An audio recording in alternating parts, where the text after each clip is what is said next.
Uyai stood in the dusty Nigerian compound yard, her heart skipping a beat as she noticed the empty space on the rope where her favorite wrapper once hung.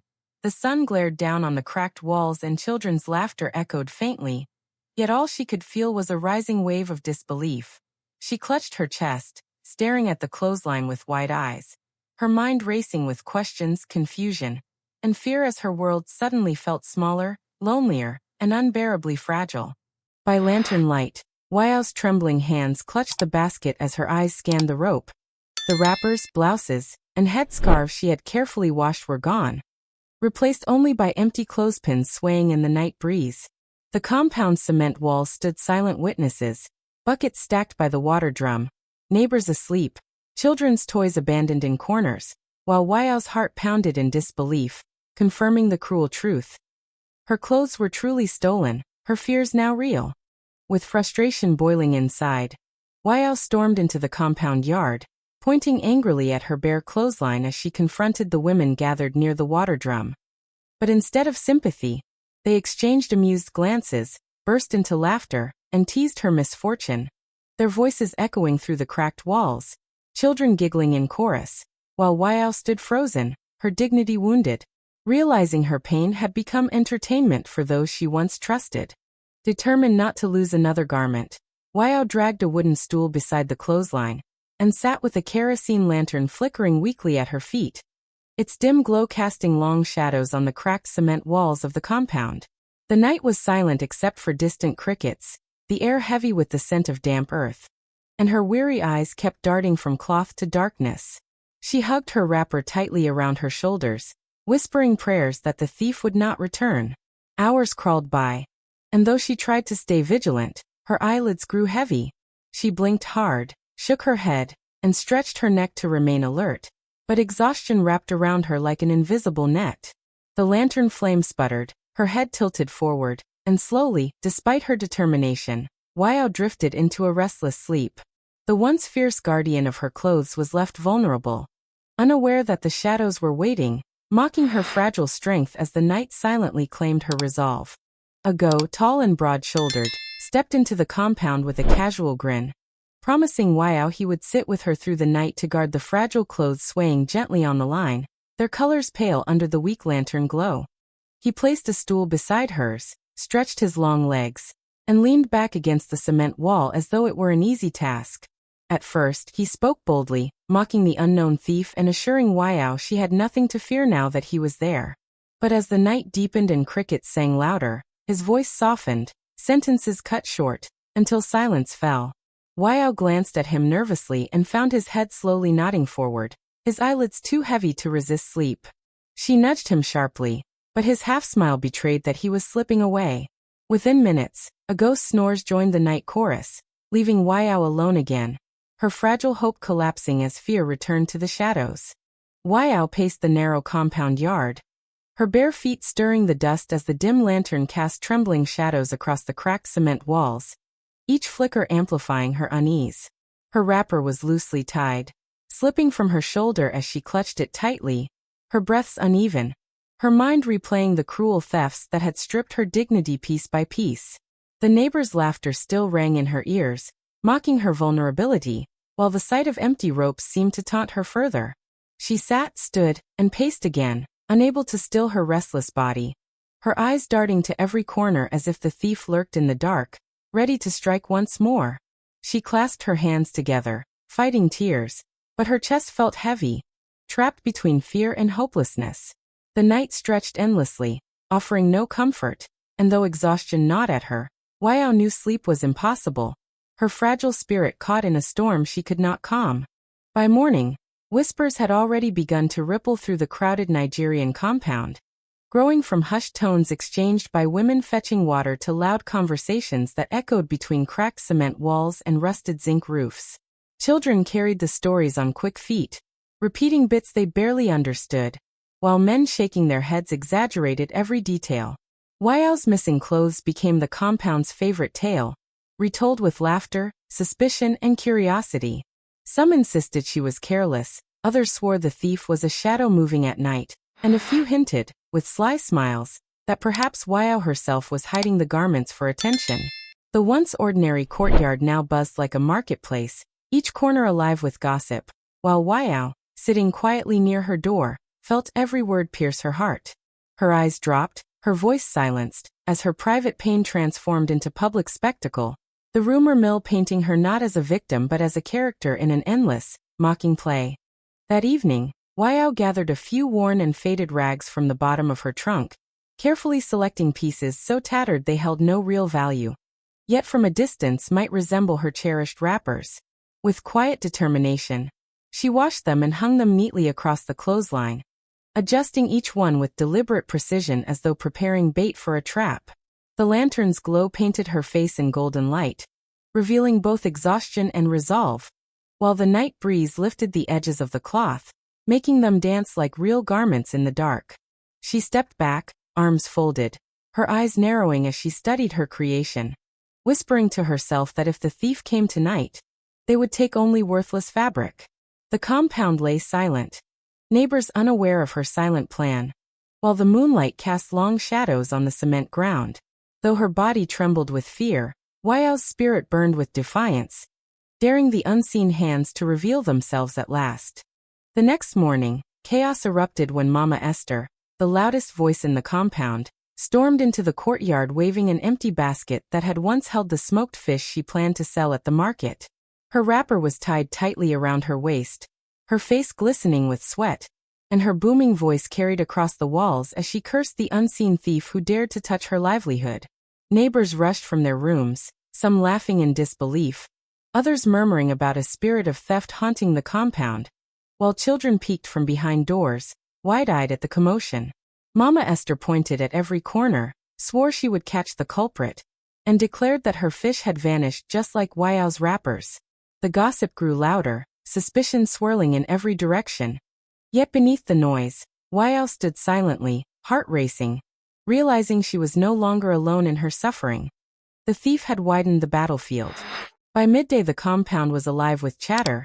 Women pounding yam paused to whisper, men leaning on rusted zinc fences shook their heads with sly grins, and children carried fragments of stories like sparrows scattering seed, each tale shifting and swelling as it moved.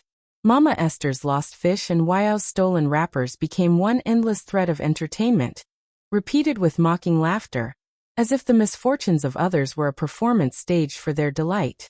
Some neighbors teased openly, calling out to Uyai with cruel humor, suggesting she tie her clothes to her own body if she wanted to keep them safe, while others hinted that she and Mama Esther had invented their losses just to seek attention.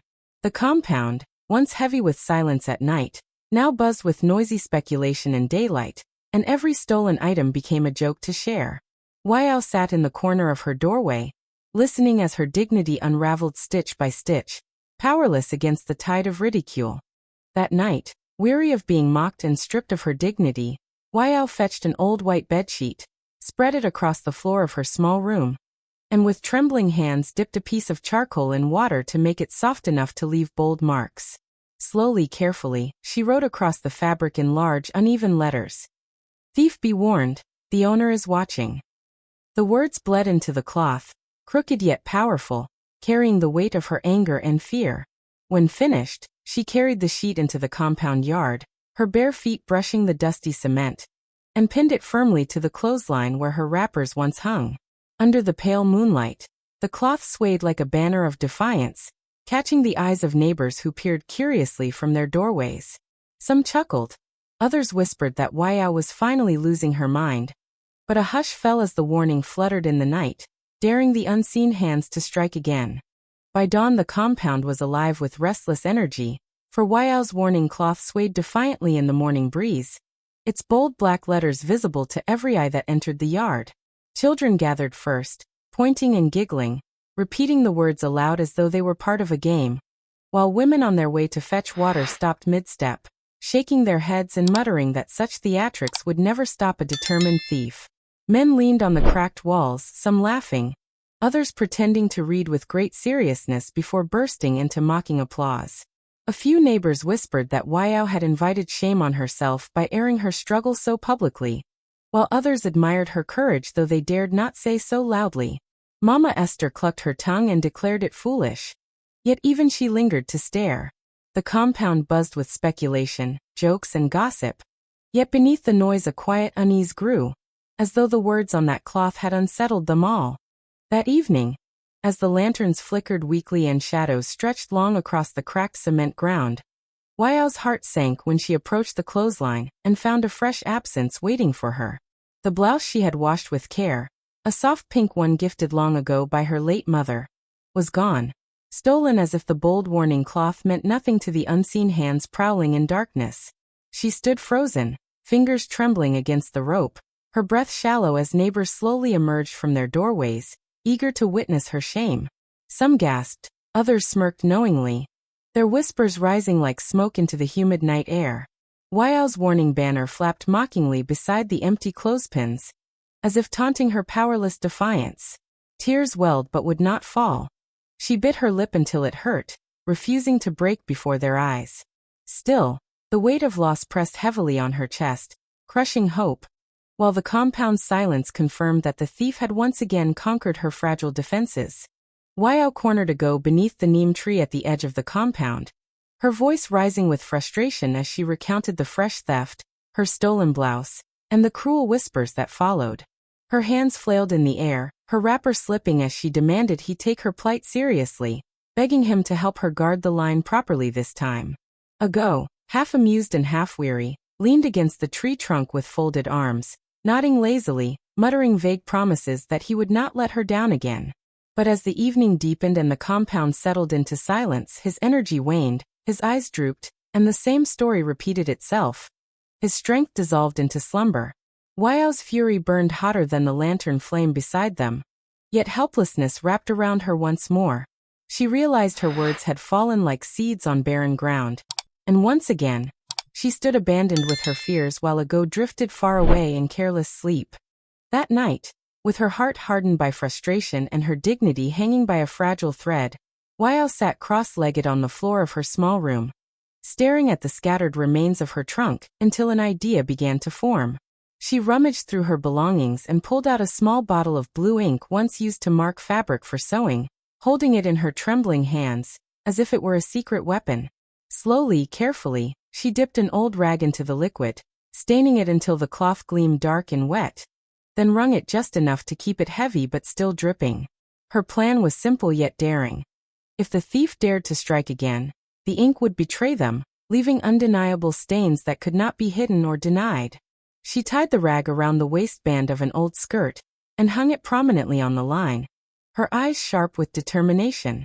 As the moonlight washed over her, she whispered a vow to finally unmask the hands tormenting her nights. Under the pale hush of midnight, when the compound lay still and the lanterns had long burned out, Becky crept softly from her mother's room, her bare feet gliding silently over the cracked cement as her eyes darted nervously from shadow to shadow. The warning cloth flapped above her like an omen, but hunger for vanity, not food, pushed her forward. She moved quickly to the clothesline, where Uyao's bright wrapper swayed gently in the night breeze, its colors glowing faintly under the moonlight. With trembling fingers she reached up, hesitated only for a heartbeat, then tugged the fabric loose and clutched it to her chest. A dog barked faintly in the distance, and Becky froze, but the compound remained still. No one stirred, no voice rose. Heart pounding, she hurried back into the darkness, the stolen wrapper pressed against her like a prize, unaware that the trap of ink had marked both her skin and her fate with undeniable stains. By morning, the compound stirred with its usual noise of pounding yam, sweeping brooms, and shouting children, but all sounds seemed to hush when sharp-eyed Mama Esther suddenly pointed at Becky, whose trembling hands bore deep blue stains that no amount of rubbing could hide. The women fetching water stopped in their tracks, children abandoned their games, and men leaned against the cracked walls, grinning knowingly as whispers surged like wildfire. Becky tried to tuck her hands behind her wrapper, but the ink had already betrayed her, soaking into her palms, nails, and even smudging her cheek where she had wiped nervously. Gasps filled the air as the neighbors pressed closer, some laughing in cruel delight, others murmuring that the long-taunted thief had finally been caught. Uyai stepped forward, her heart pounding, eyes wide, a mix of relief and sorrow flooding her chest. The compound buzzed with judgment, and Becky stood frozen, exposed by stains that screamed guilt louder than any voice. By sunrise, The compound had become a hive of chatter, every doorway alive with voices retelling the scene of Becky's stained hands as though each witness had uncovered the truth alone. Women crouched by the water drum, pounding yam more loudly than usual as they recounted how the ink glistened on Becky's palms, exaggerating details, adding spice to the tale until it grew taller than the cracked walls themselves. Children darted through the dusty courtyard, chanting Becky's name in mocking songs, clapping their hands as they mimicked her shame. Men, leaning on their rusted zinc fences, debated whether such a clever trap was brilliance or desperation, shaking their heads but smiling all the same. Mama Esther, never missing a chance to sharpen her tongue, declared loudly that no thief ever escapes judgment, her words carrying far across the compound. From room to room, story to story, the gossip spread like wildfire, wrapping Becky's name in ridicule that refused to fade, sealing her disgrace before the day had even begun. By late afternoon, when the sun blazed hot against the rusted zinc roofs and the compound buzzed with restless murmurs, the landlord, a stern man with a wide frame and a voice that carried authority, emerged from his room and struck a metal spoon hard against an empty basin, the sharp clang echoing like a summons none could ignore. One by one, tenants abandoned their chores, women wiping wet hands on wrappers, men stepping away from idle talk, and children scampering to sit near doorways as the courtyard slowly filled. The landlord stood tall at the center, his walking stick pressed firmly into the ground, sweat glistening on his brow as his eyes swept across their faces, demanding silence without a word. When the chatter finally died, he cleared his throat and announced that enough was enough. The thefts had poisoned peace, and now the truth must be spoken openly. A thick stillness settled, all eyes darting nervously toward Becky, whose stained hands trembled under the weight of unspoken judgment. The meeting had barely begun when Mama Esther, never one to hold her tongue, rose from her stool with a dramatic sweep of her wrapper, her eyes flashing like embers as she thrust a finger straight at Becky, her voice ringing clear above the murmurs. There is your thief, the one marked by ink." The compound erupted in gasps, head swiveling as every gaze locked onto Becky, whose stained hands twitched uselessly at her sides. Children giggled nervously, women muttered under their breath, and the men leaned forward with grim curiosity. Becky stammered, her lips moving without sound, her face burning with a mix of fear and shame as the evidence clung stubbornly to her skin. Mama Esther pressed on, repeating her accusation with relish, recounting how Uyai's clothes had vanished, how the trap had worked, how the guilty could no longer hide. Silence thickened, pressing down like heat, and the entire compound waited, hearts pounding, for Becky's defense or confession. Becky, her cheeks burning with humiliation and her hands trembling under the relentless stares, suddenly snapped, her voice rising sharp and fierce as she shoved Mama Esther's pointing finger away, declaring loudly that she was no thief, that the stains on her hands were nothing but a cruel trick of chance and malice. She swung her gaze wildly across the compound, accusing her neighbors of jealousy, of plotting against her beauty, of resenting the little attention she received. Her words poured out in a torrent, laced with anger and desperation, her wrapper slipping as she gestured wildly, tears pricking her eyes though she refused to let them fall. Children shrank back, women exchanged skeptical looks, and the men murmured uneasily, yet Becky pressed on, her voice cracking as she swore she had been framed. "You all want to see me fall," she cried, stamping her foot, but her fury only deepened suspicion, the compound now caught between pity, doubt, and disbelief. That evening, determined to reclaim her pride and silence the whispers that clung to her like shadows, Becky strode boldly to the clothesline with a bright red skirt clenched in her hands, her chin lifted high as though daring anyone to challenge her. The compound watched from doorways and windows, curiosity buzzing through the humid air, as she clipped the garment in plain view, letting its fiery color sway defiantly against the fading sky. Her movements were sharp, deliberate, each pin pressed with the force of her anger, as if the skirt itself were a declaration of innocence. Children whispered, women exchanged sly glances, and even the men chuckled quietly, but Becky ignored them all, her eyes fixed on the garment fluttering like a flag of rebellion. To her, it was proof that she was unafraid, that she would not hide in shame.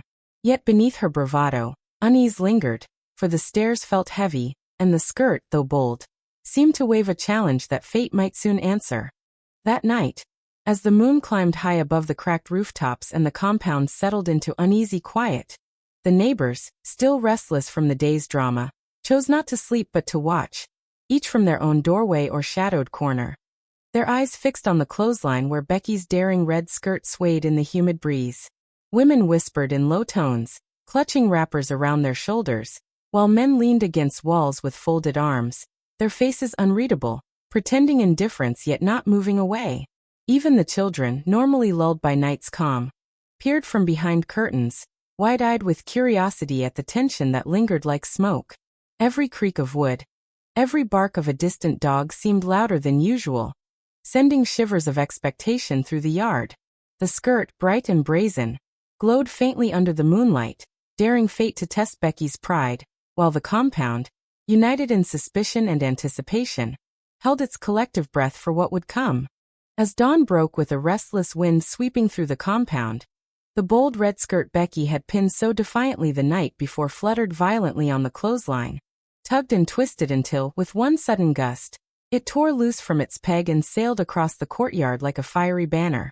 Neighbors gasped from their doorways as the garment landed squarely on Uyai's freshly washed white sheets, staining the damp cloth with streaks of red dye. Uyai, stepping out to retrieve her laundry, froze at the sight, her eyes widening in disbelief as whispers rippled through the watching crowd. Becky rushed forward, protesting that it was only the wind's doing, her words tumbling over themselves in desperation. But the sight told another story. To the compound, it seemed almost poetic, a sign that guilt could not be hidden, that pride had carried her too far. The skirt clung stubbornly to Uyai's sheets, flapping as if mocking both women, while judgment spread silently through every gaze fixed upon Becky.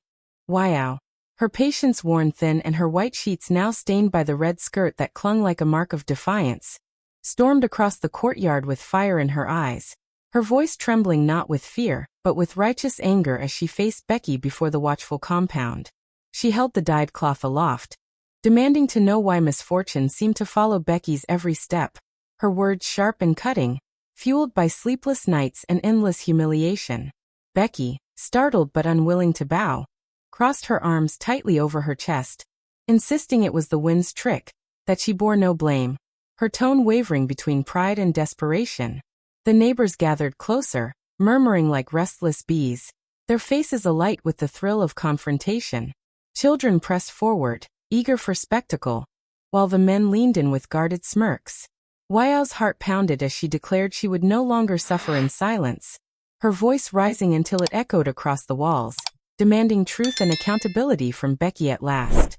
The tension in the courtyard thickened until the landlord's wife, a woman known for her sharp memory and sharper tongue, stepped forward from the crowd, her eyes narrowing as she studied the red skirt now tangled against Uyai's stained sheets, and with a pointed finger she announced for all to hear that she had seen that very skirt before, not on Becky, but among the belongings of another tenant. Her words cut through the murmurs like a blade, silencing the compound as faces turned in surprise, suspicion shifting with sudden speed. Becky froze, her bravado faltering as doubt crept into her eyes, while Uyai's anger gave way to shock, the cloth no longer a simple mark of guilt, but a clue to something deeper. The landlord's wife, her voice steady, recounted when and where she had seen the garment, her tone leaving no room for dismissal. The neighbors gasped, whispers flared anew, and the courtyard vibrated with fresh uncertainty, the red skirt now carrying not just shame but mystery. As the landlord's wife's revelation rippled through the compound, the neighbors, who only hours earlier had watched Becky strut with bold defiance, could no longer restrain themselves, and mocking laughter burst forth, echoing off the cracked courtyard walls as they pointed, whispered, and jeered at her trembling form. Women clutched their wrappers and giggled behind their hands, calling her queen of stains and thief of shadows, their voices sharp with scorn, while children skipped in circles, chanting rhymes that turned her name into ridicule. Men shook their heads, some chuckling, others clicking their tongues, muttering that pride had finally dragged her into the mud. Becky's face flushed hot with shame, her lips quivering as she tried to summon words, but every protest was drowned in the tide of derision. Each laugh felt like a stone, each taunt like a lash, and though she stood among them, she seemed smaller than ever, cornered by humiliation. The once proud figure wilted, her pride unraveling under the weight of merciless mockery. Humiliated beyond measure, Becky fled from the courtyard with her wrapper clutched desperately around her, ignoring the laughter and whispers that trailed after her like thorns. And once inside her small, dimly lit room, she slammed the wooden door shut and collapsed against it, her breath ragged and her hands trembling. The red skirt lay crumpled in the corner, its once defiant color now a cruel reminder of her downfall. She buried her face in her palms, rocking slightly as though to quiet the storm raging in her chest, but the echoes of mocking voices refused to fade, pressing against her ears until tears streamed down her cheeks. Shadows thickened around her as the sun dipped lower, and the walls seemed to close in, suffocating her with shame. Neighbors' footsteps passed outside, some pausing to mutter, others to snicker, each sound driving the sting deeper. Alone, stripped of pride, Becky hid in silence, wishing she could vanish, swallowed by darkness, unseen and unheard. The following morning, when the sun's first rays spilled across the weary compound, the landlord, his face stern and voice edged with finality, emerged to deliver a judgment that left no room for debate, announcing before all that Becky must pack her things and leave his property at once. He declared that her presence had brought nothing but strife, suspicion, and unrest, and he would not allow his compound to be tainted further. Neighbors gathered quickly, some smirking, others murmuring in satisfaction, as Becky stood frozen, her belongings suddenly feeling heavier than her trembling hands could carry. The landlord's wife nodded firmly beside him, reinforcing his words with a sharp glance that silenced even the faintest protest. Becky opened her mouth to argue, but the laughter and whispers around her stole her courage, leaving only a hollow ache in her chest. With humiliation pressing on her shoulders, she turned toward her door, knowing she had no choice but to leave the place she once called home. That evening, as the compound settled into rare quiet after days of turmoil, Uyai sat beneath the fading glow of the sky, her freshly washed sheets swaying gently in the breeze, unstained and safe, a sight that filled her chest with relief she had long been denied. For the first time in weeks, she could breathe without fear of theft, her heart lighter as she listened to the soft hum of crickets replacing the bitter whispers that once haunted the yard. The neighbors, though still murmuring among themselves, no longer mocked her. Their gazes softened with something like respect. She traced the memories of sleepless nights, the humiliation of laughter, and the sting of betrayal, realizing how far she had come, and though scars of hurt lingered, strength had quietly bloomed in their place. Uyai closed her eyes, whispering gratitude for calm restored, her spirit at peace as the compound returned to fragile harmony.